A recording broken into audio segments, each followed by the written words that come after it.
Eu queria ver o que isso está provocando, justamente, no grande espectro de direita no Brasil. A nossa Luciana Amaral, nossa repórter, ela preparou uma reportagem exatamente sobre como é que isso está batendo, nisso que você já mencionou também, Caio, do papel do clã Bolsonaro nisso tudo e como que os principais operadores da direita estão enfrentando essa situação. Confira. Jair Bolsonaro passou a semana na sede do PL, em Brasília, articulando uma resposta política ao julgamento do plano do golpe.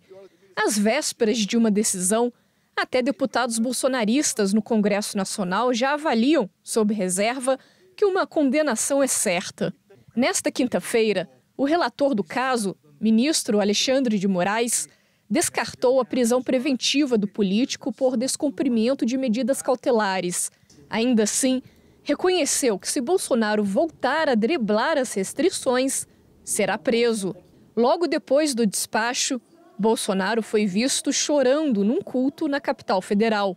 Será que nós estamos preocupados com o futuro da nossa nação? Bolsonaro já está inelegível e mesmo com o risco iminente de cadeia, o PL sustenta que ele será o candidato ao Planalto nas eleições do ano que vem. Enquanto isso, a disputa pelo espólio político do ex-presidente segue a pleno vapor. Um dos principais nomes até aqui é o de Eduardo Bolsonaro, filho do capitão.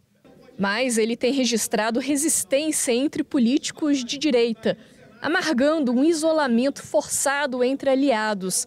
Ele tem usado as redes sociais para criticar publicamente nomes representativos da direita. Além disso, a Polícia Federal investiga o deputado por tentativa de obstrução de justiça. Caso condenado, ele também estaria impedido de figurar nas urnas. A sucessão familiar tem a simpatia do ex-presidente, mas já gera discórdia na direita. Há quem avalie que Eduardo erra ao apoiar o tarifaço americano e ao disparar contra quem tenta algum acordo, incluindo ex-ministros do pai. As últimas movimentações do PL para defender o entorno de Bolsonaro também apartaram o partido do Centrão no Congresso. Agora, o PL usa o recesso para entender como prosseguir. Em meio à articulação eleitoral, governadores de direita que também disputam uma vaga ao Planalto ainda tentam formular uma resposta ao tarifaço. Isso motivados pelos compromissos econômicos com o setor produtivo de seus estados. Nesta quinta, Ronaldo Caiado, de Goiás, defendeu uma mobilização entre governos estaduais para fazer frente à estratégia de enfrentamento lulista.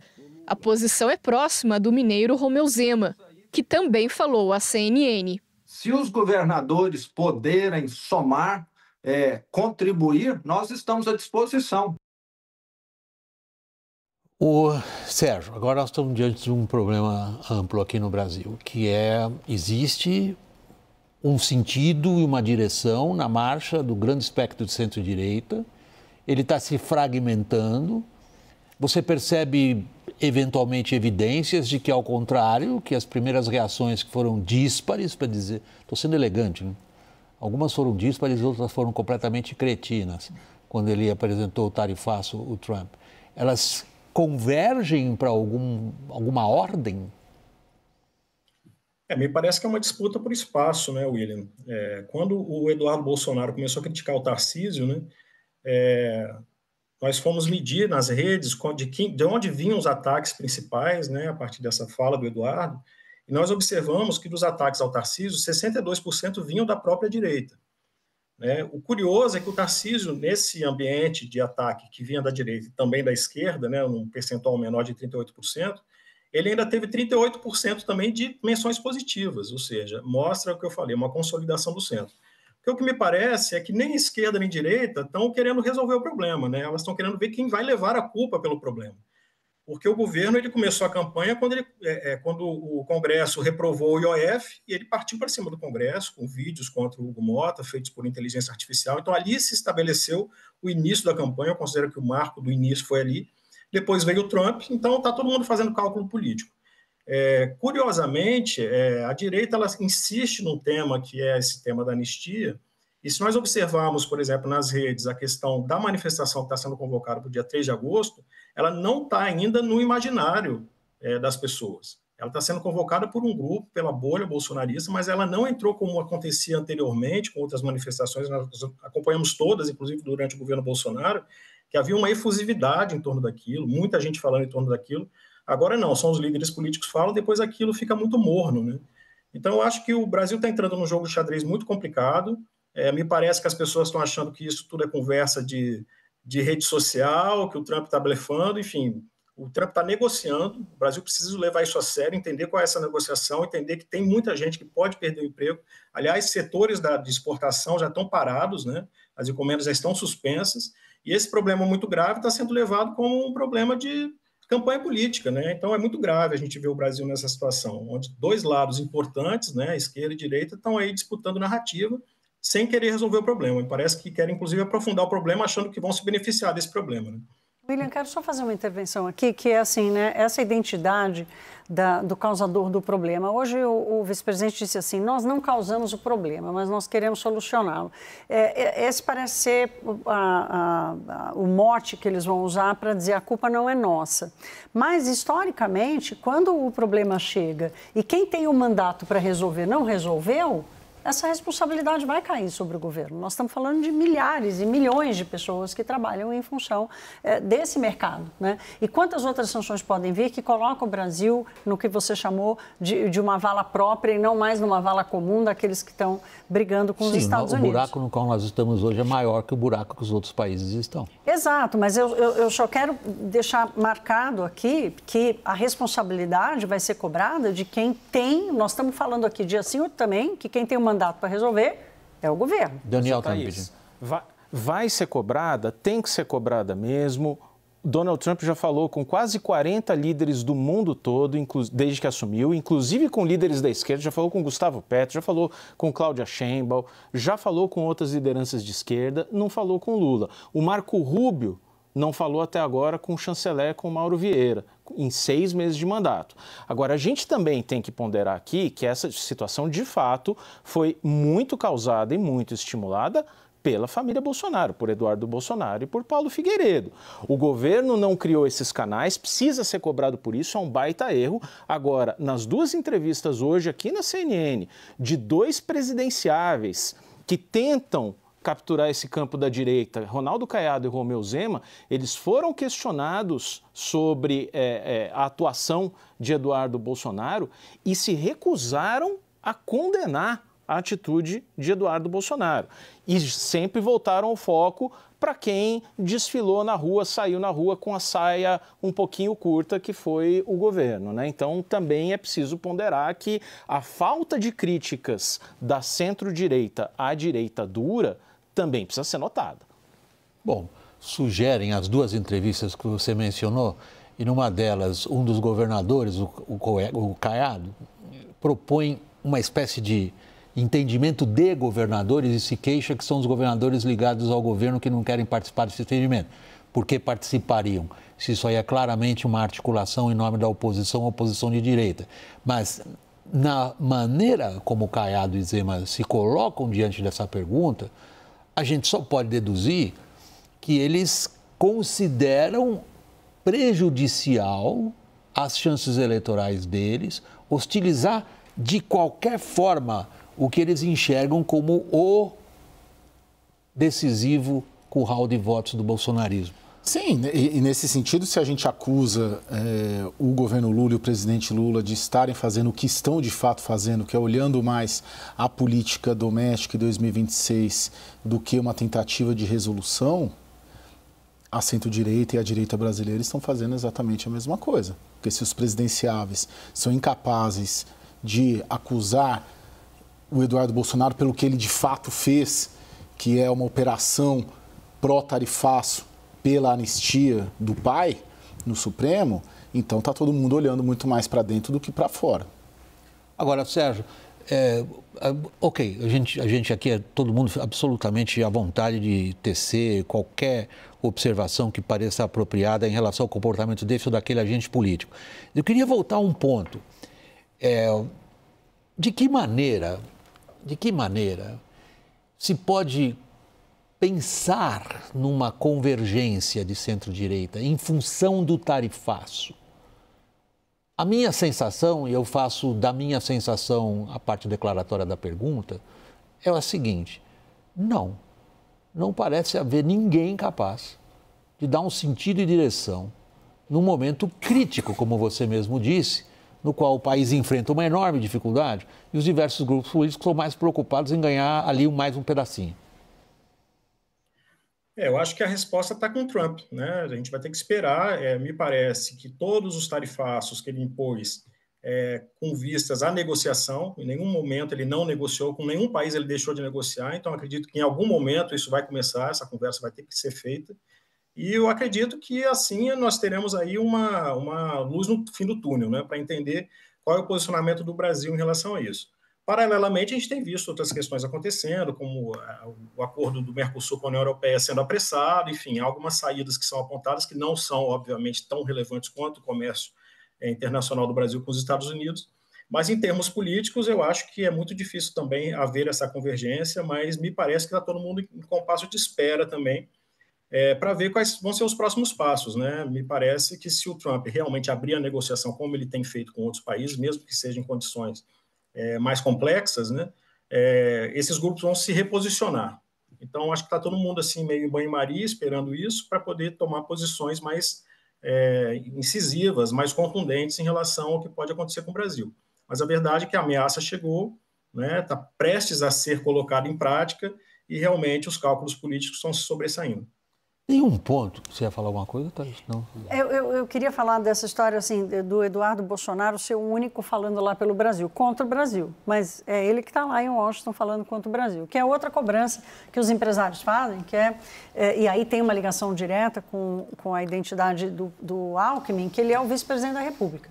Se ele fosse apenas um ministro, ele poderia, como me disse hoje uma fonte, estar acampado em Washington, como vários outros ministros e vice-ministros fizeram desde o dia 2 de abril, e batendo na porta, sendo recusado, batendo na porta. Um ministro e um vice-ministro podem fazer isso. Um vice-presidente da República não pode. Então, a situação política e a escolha e a estratégia política de Lula diante disso também se esvai. Mas quem continua falando no ouvido de Washington é o Eduardo Bolsonaro. Esse problema para o governo Lula começou no dia 6 de novembro, quando o Trump ganhou a eleição. A partir dali já poderia ter tido uma tentativa do governo brasileiro, porque já era Brasil, já era Lula, de se aproximar. Esse problema não começou para o governo brasileiro no dia 9 de julho. E o Eduardo Bolsonaro, ele não está lá desde novembro também. O governo podia ter agido desde o ano passado. Só que não agiu pelos motivos que a gente sabe, aproximação com o BRICS, preferência pela China e por aí vai. E agora, apoiou a Kamala Harris também. Né? Bom, declarou apoio, né? 3 dias antes. Como fez também com a Argentina. Né? Comparou o Trump com o nazismo. Deixa eu voltar ao ponto, começando por você, Daniel, que me parece que a gente às vezes dá um pouco de volta nele, mas me parece o ponto central. É difícil considerar como um bode na sala a demanda política feita pelo presidente americano. Seria fácil se fosse um bode na sala. A demanda política qual é? Equivale quase a uma mudança de regime no Brasil. Porque o que ele está dizendo é o seguinte: ou vocês mudam o sistema judiciário, param tudo isso daí, esqueçam qualquer coisa que vocês possam considerar que é o ordenamento do Estado brasileiro, ou eu meto em vocês essa tarifa e se vocês reclamarem eu dobro a tarifa. Então é uma demanda política intratável. Se fosse um bode na sala, a gente podia dizer o seguinte: puxa, ele pôs um dos bodes mais mal cheirosos que existem, mas dá para tirar da sala. E aí nós vamos falar do que interessa, isso aí prejudica esse teu setor, mas o meu e por aí vai. Não parece ser um bode na sala, Daniel? Ou continua-se acreditando que as demandas políticas do presidente americano, tal como foram formuladas, por escrito, são um mero bode na sala? Olha, William, o fato é que a gente não consegue saber se o que é realmente importante para a Casa Branca, para o Donald Trump nessa negociação toda, digamos, a caça às bruxas, a perseguição a Jair Bolsonaro, como trata o Departamento de Estado, ou se há uma série de outros interesses, o BRICS, aproximação com a China, desdolarização, Big Techs, PIX e por aí vai. O Trump é um excelente dramaturgo e é um excelente jogador. Pode estar escondendo muito bem o jogo. O Thomas Shannon, que é um dos mais experientes diplomatas americanos, já aposentado, está convencido de que a preocupação com Jair Bolsonaro é real, de que a administração Trump e o próprio Trump veem o Bolsonaro como um alter ego, como a história dele com 2 meses ou 2 anos de atraso, portanto que ele tem interesse em defender.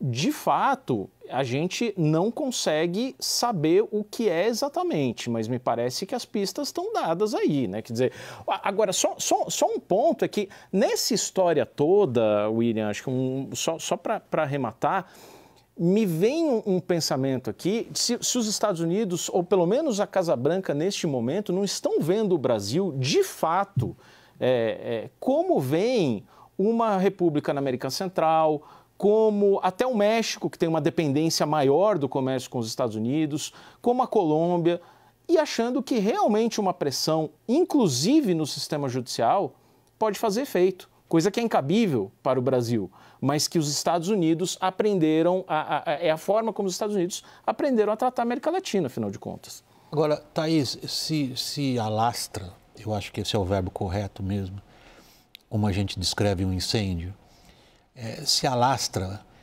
depois do setor industrial diretamente afetado, logo no primeiro minuto. O agro, de cujos prejuízos já tratamos aqui em detalhes, se alastra agora pelo setor financeiro, um medo enorme do acirramento do lado político entre Brasil e Estados Unidos. Porque a eventual imposição ou uso da ferramenta da Lei Magnitsky contra um integrante do Supremo brasileiro teria um efeito de contaminação sistêmico no âmbito financeiro. E aí os prejuízos seriam incalculáveis. Isso se traduz em alguém colocando um mínimo de racionalidade, de fazer a Casa Branca perceber, desculpe, um país soberano não pode aceitar o que vocês estão pedindo. Tem informações que a gente recebeu de que o Marco Rubio, o secretário de Estado, tentou e pediu, porque nos Estados Unidos quem aplica a Magnitsky é o secretário do Tesouro, é o Departamento do Tesouro, que é o nosso Ministério da Fazenda aqui, né? É o Ministério da Economia do país. E houve uma recusa por questões jurídicas, porque entenderam que a peça não estava tratada segura o suficiente para ser aceita juridicamente e com medo de risco sistêmico. Porque a gente pode achar que ela sendo aplicada a 1, 2 ou 1, 2, 3, 4 pessoas, ela afetaria apenas a vida dessas 3, 4 pessoas. Não.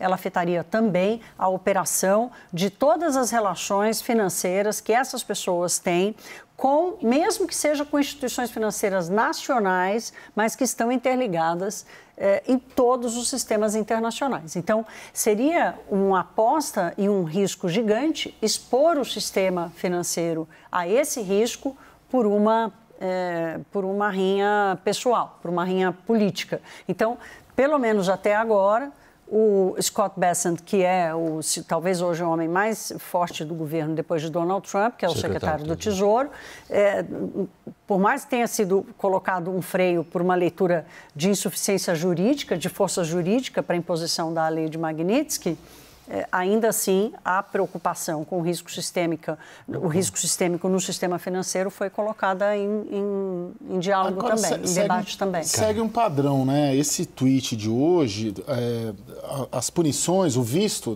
da semana passada, sexta-feira, né? Ou quinta, ele foi prenunciado de avisos, né? Teve um prenúncio de aviso. Então, a despeito dessa informação que você traz, eu sinto que ela virá a punição, porque segue um padrão. Esse tweet de hoje, assim... Você está se referindo ao Departamento de Estado? Ao Departamento de Estado, sim. Tem seguido um padrão.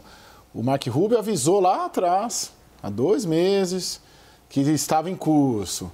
Aí depois vem o tweet. Aí a semana passada veio a retirada de visto. Agora vem outro tweet. Então tem um padrão de seguir uma cronologia até a aplicação definitiva. Eu ainda aposto, eu acho que vem alguma punição mais severa contra o Alexandre, sim. Sérgio, aproveitando a sua presença aqui no programa e o trabalho profissional que você realiza, que é monitoramento de dados e de como é que trafegam nas redes, em boa medida uma parte do que você faz é tentar sentir essa temperatura.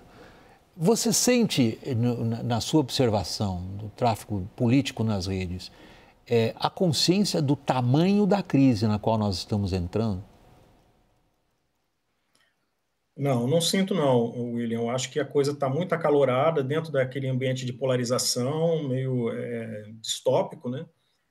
Enquanto realmente o problema se coloca. O que eu vejo é um grupo muito cansado do que está acontecendo, inclusive é uma parcela muito grande das pessoas que se manifestam na rede, que acusam a polarização como culpada da taxação do Trump, e são pessoas que estão cansadas. Eu acho que o brasileiro está muito sufocado, né? A classe média, principalmente, precisando de soluções. Eu acho que ela está cansada de ouvir sempre esse discurso político, esse embate todo, ideológico, e a solução não aparecer. Então, eu não vejo nas redes realmente uma ideia de que isso realmente é algo que pode ser corrigido pela política atual, né? Só vejo paixões colocadas e muita gente observando para entender em que buraco que a gente vai entrar, como que a gente vai sair do buraco que se anuncia, né?